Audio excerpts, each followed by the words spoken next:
ఏమిటి గుంటూరు జిల్లాలో 1993 సంవత్సరంలో ఒక సంఘటన జరిగింది. 1993 మార్చి 8వ తేదీన చిలకలూరుపేట గుంటూరు జిల్లా బస్సు దగ్ధం చేసిన సంఘటనలో 23 మంది ప్రాణాలు కోల్పోయారు. ఆ కేసు విచారించిన గుంటూరు జిల్లా 3వ అదనపు జడ్జి 1995 సెప్టెంబర్ 7వ తేదీ నిందులు చలపతిరావు, విజయవర్ధనరావులకు ఉరి శిక్ష విధించారు. హైకోర్టు, సుప్రీంకోర్టులో కూడా ఆ శిక్ష ఖరారైంది. ఇప్పుడు వీళ్ళకి పశ్చాత్తాపం వచ్చింది.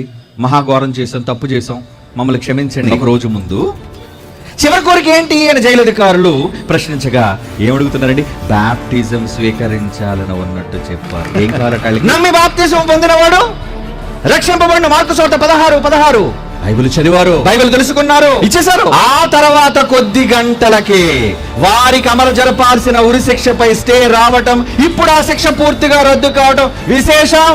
బాప్తిజం తీసుకున్న తర్వాత కొద్ది గంటలకే వాళ్ళకి స్టే వచ్చేసిందా? అంటే ఉరి శిక్ష రద్దు అయిపోయిందా? ఎవరు రక్షించారు చెప్పండి? యేసుక్రీస్తు రక్షించాడు.